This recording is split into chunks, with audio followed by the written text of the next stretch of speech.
Calling all misfits, rebels, leaders, and teachers, welcome to the one place where the only way to fit in is by standing out, where big goals are met with even bigger action, and where we talk through then tackle all things entrepreneurship. I'm your host, Kelsey Knudsen, and this is the Get Shit Done podcast. Welcome to the Revolution. Here is the hard truth about hitting six figures. It is not all it's cracked up to be. However, I'm going to leave you with some optimism, so don't think this is just a bashing episode. This is an honest episode.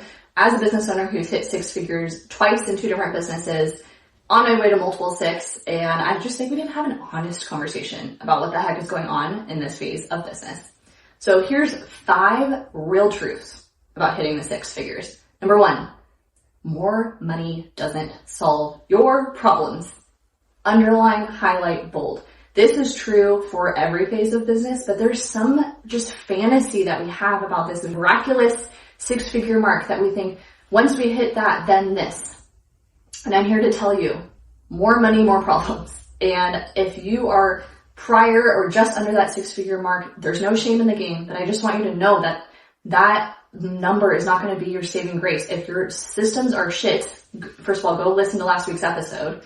But secondly, messy systems with no money, messy systems with some money, it really isn't that different. So false misconception number 1, more money isn't going to solve your problems. Number 2, what you did to get to that first 100K has to change if you're on the trajectory for more. Period. I've seen this time and time again. Successful, quotes, successful meaning business owners who have set financial goals and hit them. Once these business owners hit them and then they set their next goal, the tasks, the responsibilities, even the mindset it takes to get to that next marker changes because it has to. And that's, again, not to discourage, but it's just the truth. So the tasks, the responsibilities, and your mindset that got you to that first six-figure mark, if you're just getting there and you're gearing up for that next level, things have to change. And I just want you to know that. Number 3, you have to work more to make more for a season, for a time. This is especially true if you are growing a team, if you are opening a new location, if you, like me, are building a new offer. I'm going to tell you about it at the end of this episode because I believe in transparency. And this crazy hair that is in my face. I believe in transparency and sharing it in the process. I'm actively in the process of finalizing this new offer that I am so excited about. All that to say, I'm working a lot right now. And that's just it, period. Work-life balance, who is she? I'm trying my best. You know, I have days where I say yes to the fun stuff and days where I stay up late. And that's just the reality of where I'm at in business right now because I have those next level goals. Number 4, the more money you make, the less people are alongside you for the ride. This is brutal. And it's something I did not really stop and consider. And this changes not only in a financial sense, but also in just a mindset, a aversion to taking risk. I mean, it is lonely where I'm at, and transparently where I'm at, I, in 2024 financially, have made more in business revenue this year at this point than I did last full year, which is great, which means we're growing. We're growing despite buying a home, paying for a wedding, and a big life event that really, pumped the brakes for a minute. But all that to say, my goal this year was 250. Financially, I'm not confident we're going to hit 250. We're working on it, but I would be surprised if we did. But that being said, I'm entering that multi-six level. And I share that honestly with you because I think it's important to just be transparent and honest about the realities of what it takes to run a business like this. But also, I'm very much aware that this next level of business, the conversations I'm having, the questions I'm having, the brutal honesty of where my time is spent or what is preventing me from hitting that next level, it changes. And so once you hit that 100,000 in revenue and you're going for 2 or 250 or whatever, things change and it's lonely. You guys, it's lonely. I feel like there's not very many people who are at this same exact juncture of business that I am right now. I have clients, and I talk about this all the time. I have clients who I help hit their first million and we're going for 2, 3, 4, etc. I have people who are stoked to get their first 50, 60, 70,000, right? It's a range. And for me specifically, when I'm looking for like peers, like people who are in the same business level, there's just not very many. And the further up you go, my million and multi-million clients, I know they're pretty lonely, which is why they're probably working in my communities. But I just want to call it out. Once you get to a certain point and you want to keep going, it gets lonelier and lonelier. And then number 5, 6-figure revenue doesn't equal a 6-figure take home. I know you know that. I feel like you know that.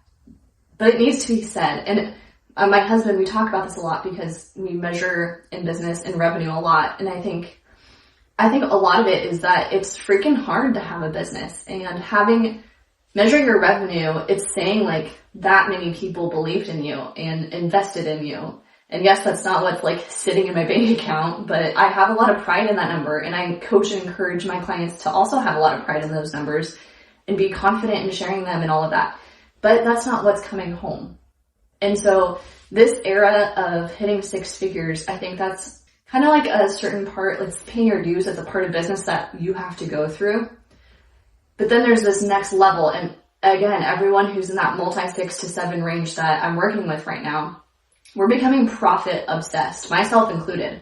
It's like, okay, cool. We made that much in sales, but now we're getting really lasered in on the profit side, which is revenue minus cost, right? So just because you make the 6 figures doesn't mean that's what you want to take home. If you're listening to this and your goal is to make 6 figures salary, then guess what, my friend? You probably have to make $200,000 minimum in revenue to pay that salary to yourself. And that's probably pre-tax. So this is just a brutal, honest episode of what the 6-figure thing really is all about, whether it's the be all end all or an important just pit stop in the journey of entrepreneurship. But like I said, I'm not going to just dwell on the negative. I don't want you to walk away and be like, wow, I really don't want to hit 6 figures. That's not the point. I do want to share a couple cool things about hitting 6 figures, but I just wanted to also be honest, because I think we need more of that in this world. So here's what's cool about hitting 6 figures. If you have hit $100,000 in revenue in business, you have proof of concept, meaning people like your stuff. The product or service that you have put up out there, it's working. People are buying it, and it's a great opportunity at that mark. The proof of concept mark is look backwards and figure out, how do I make it prettier, better? And I think that a lot of entrepreneurs just kind of skate over that hump. And I think it's important to, I feel like all of us would benefit from it. That's something we're obsessed with right now, is just cleaning up systems, improving the client experience, taking everything to the next level, and same but better. That's been a motto that we've been saying a lot too. And I invite you, if you're listening to this, maybe that's something that you need to tackle within your business. Something else that's cool about hitting that 6-figure mark is you have the time and money to make things pretty and efficient. I'm all about the messy action.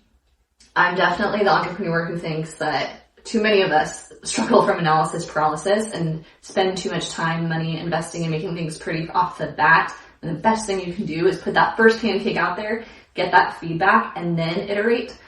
So at that 6-figure mark, that is a great time, like I was just saying, for you to go through, because you have the time and you have the money, go through and make your stuff prettier. Get a new light, get a new camera, get a new microphone, like make your processes cleaner, improve your systems, make it pretty, make it efficient. Hey, listen, if you're listening and you're like, efficient, Kelsey, my systems are a mess, then I want you to go back and listen to last week's episode. She's short, sweet, to the point, but I give you tactical steps to unsuck your systems.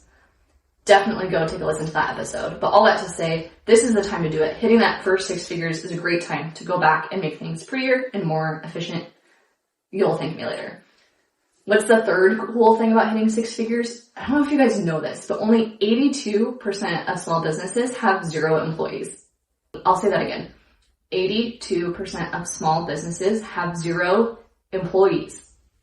That's majority. That's a lot. A lot of small business owners are solopreneurs, or people like me, where I have a couple contractors. Definitely feels like a team, definitely feels like a family, but at the end of the day, it's me. The brand is me, right? So I fall under this camp.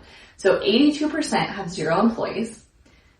And of that 82% of small businesses, only 17.2% bring in over $100,000 in revenue. What? So 82% of small business owners have 0 employees.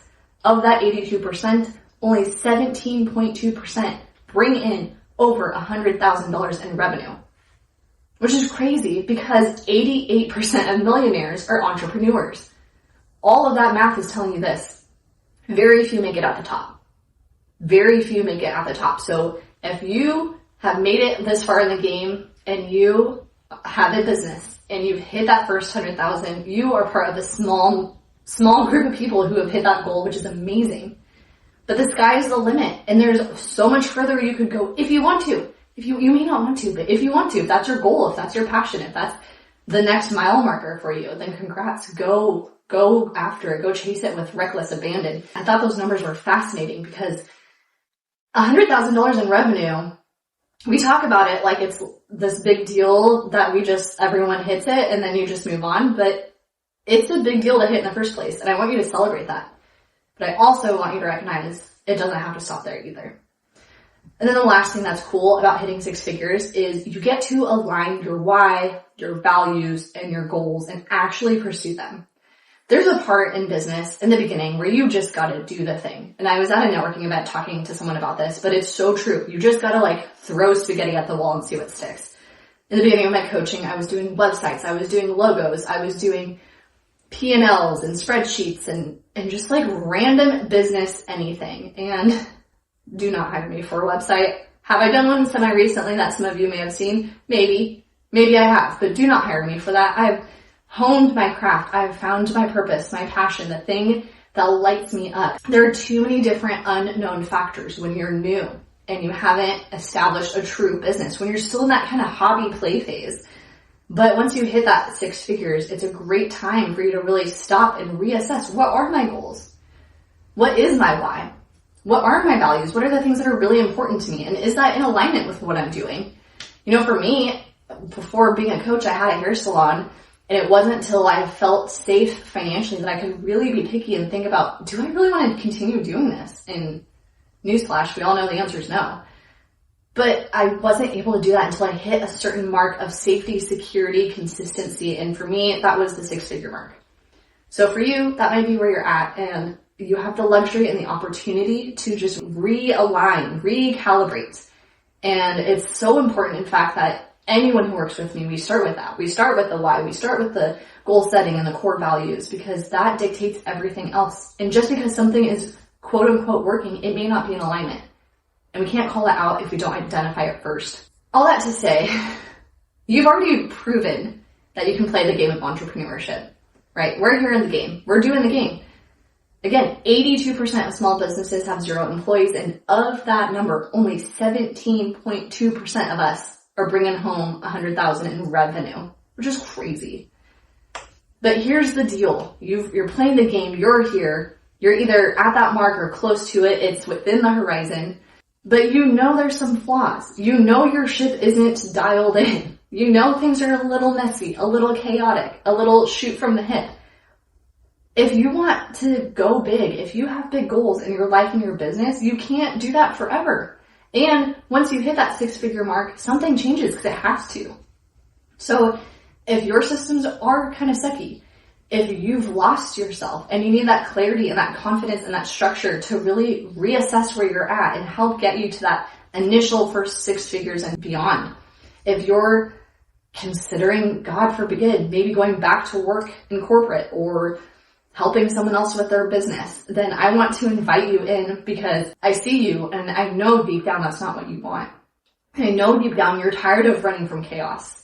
I know deep down that you're tired of firefighting in your business and you crave the day where you have the confidence, where proposals come through and you know how to handle them, where you have the confidence to say, yes, we're going to do that offer, or no, we're not doing that anymore. We're increasing our prices. I want that for you. And if that sounds like something you want for you, then you need to join us. We're doing something called CEO Bootcamp. It kicks off in a couple weeks, the beginning of November 2024. If you're listening to this after that, I'm sorry, but keep an eye out. Maybe we'll resurrect this offer moving forward, but for now, this is a live offer. We're going to be doing live calls wrapped around this awesome course that's going to help you get that clarity. We're going to talk about your core values. We're going to talk about goal setting.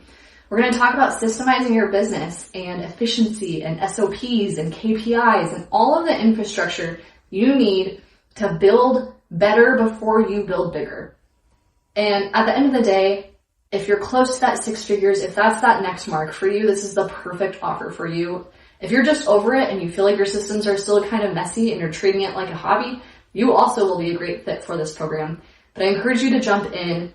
There's limited spots available, and to learn more, you go to kelseymarieknudsen.com/CEO bootcamp. You can learn everything you need right there. But all that to say, thank you for being here. Thank you for being in this entrepreneurial game. I'm excited to have you here. I want to crush those numbers and really be part of that small group. And maybe if enough of us chase our entrepreneurial hopes and dreams, we can blow up and change those numbers, because that's not very many people when you compare it to how many are in the world. So that's all I have for you this week.